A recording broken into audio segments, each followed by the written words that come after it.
Good evening, everybody. We'll begin with some quiet meditation. So please find a comfortable seat on the floor or on a chair.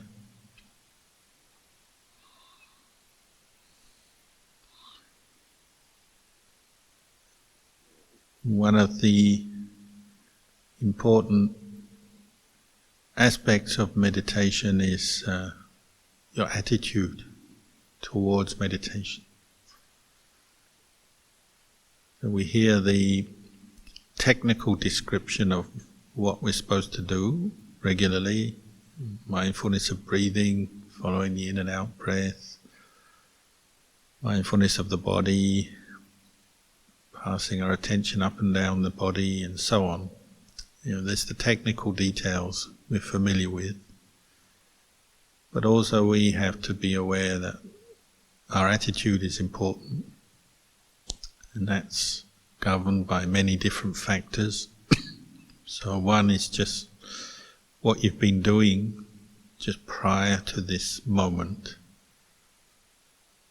Maybe you've sat down in a rush because you were doing other things and you were aware of the time, and you said, "Oh, I've got to do my meditation now." So you come to the place where you're online here and sit down, but you've been rushing to finish other business. So already that will have set up a bit of pressure in your mind. You may think, "Oh, I'm so busy today, my mind is all over the place, my breath is racing, my heart is pumping." So you have to accept that. Just accept, if you've been busy before this, that it will take a few moments for your body and mind to settle down.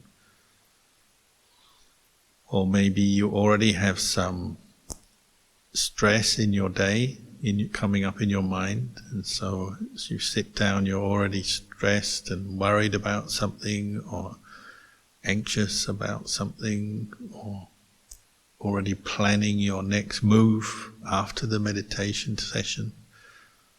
So you're bringing that into it. Or maybe you've been prepared for your meditation, but you already have a preconceived idea about your meditation. So you may sit down and you already are thinking, "I'm no good at this, I am a hopeless meditator, I find it difficult to be mindful of my breathing, I always think too much, or I fall asleep." Or you may have a view that you're somebody who's meditated for many, many years, and you know the instructions and you can do it and you're good at it.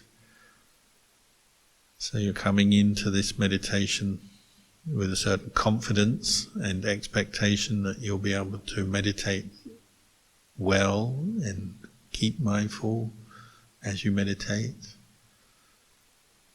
All of this, these are things to be aware of and mindful of as part of the meditation. The quality you're bringing up as you sit here is the quality of mindfulness and clear comprehension. Learning to pay attention to the present moment by focusing your mind on the breath. But what you're thinking, feeling, your attitude at this moment, what you bring with you into the meditation, you have to just accept that. This is the way it is. Whatever thoughts are coming up, whatever you're feeling in your body, you may feel tired because it's the end of the day. You may feel bright and energized. You may have health issues that affect you. Your mind may be racing, or you may feel very dull and apathetic. The more often we meditate, the more used to observing ourselves you get, and you know that you have these different experiences: the peaceful mind, the agitated mind, the sleepy mind, the angry mind, the body that feels comfortable, the body that maybe you hardly can feel at all. Maybe it's very kind of blank or numb, or painful bodily feelings coming up.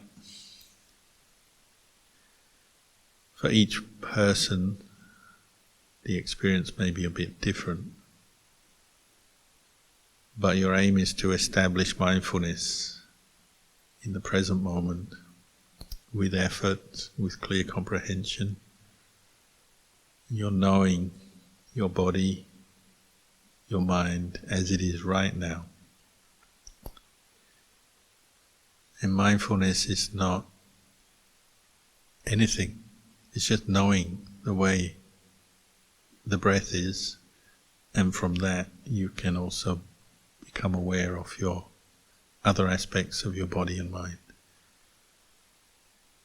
So mindfulness is not saying that you should be peaceful or not, you should feel bright and alert or not. Mindfulness is not judging anything or complaining or expecting. It's just knowing, just the quality of knowing. So it's very closely linked to the quality of metta, goodwill. Because when you have goodwill in the mind, you're tolerant. You have a more positive attitude, and you can be tolerant of this mental baggage and activity that you bring into the meditation.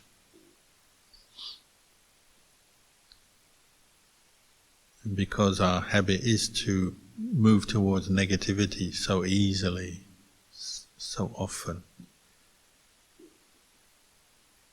practicing mindfulness and goodwill or metta, especially in the beginning of meditation, and they go together very well.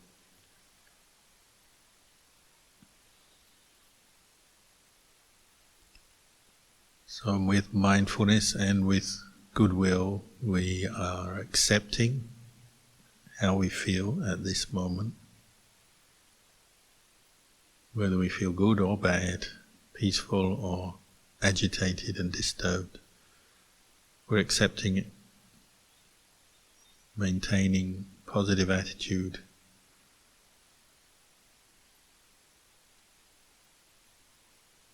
And then with clear comprehension, coming to know what we're doing and why and how to do it well, then we also have an open-mindedness and an attitude of learning from our experience. And this leads to the arising of panya, wisdom. So in Buddhism, particularly in the practice of meditation, we often talk about sati and panya, mindfulness and wisdom. Mindfulness is the quality of knowing, paying attention. Wisdom is the understanding and insight into the nature of what we know, and with the particular duty of freeing the mind from stress and suffering.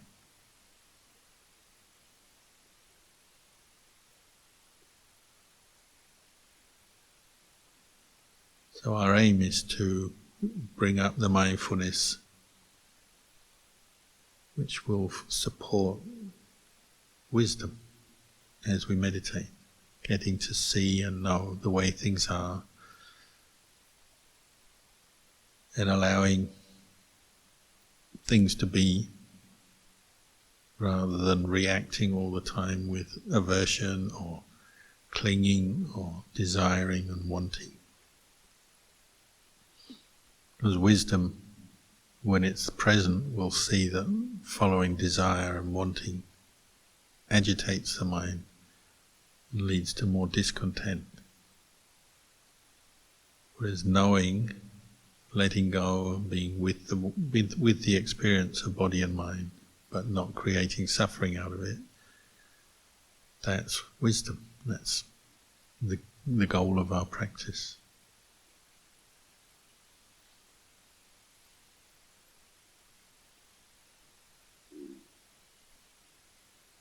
So if you bring up mindfulness with the breathing at this time, you're letting go of all the reactions, the wanting, the not wanting. Wisdom will begin to function and be present in your mind at the same time.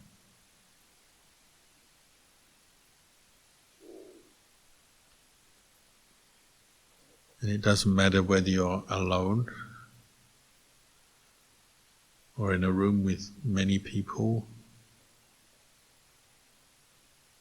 The normal thoughts and opinions and attitudes we have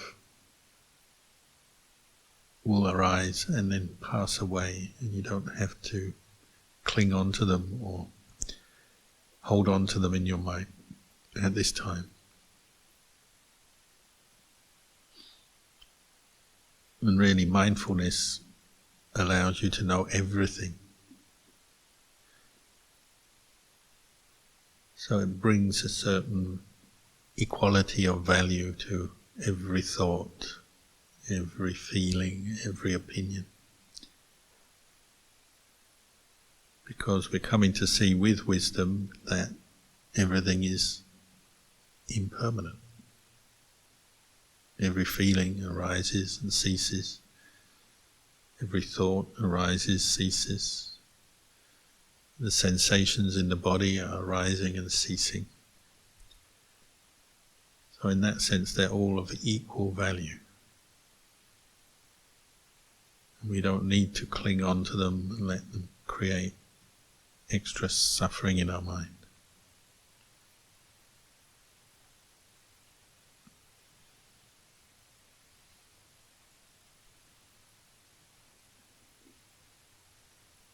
So we can continue just with the breathing meditation for a little bit longer and try to maintain the knowing and the wisdom that sees the arising and ceasing of different phenomena, but letting go.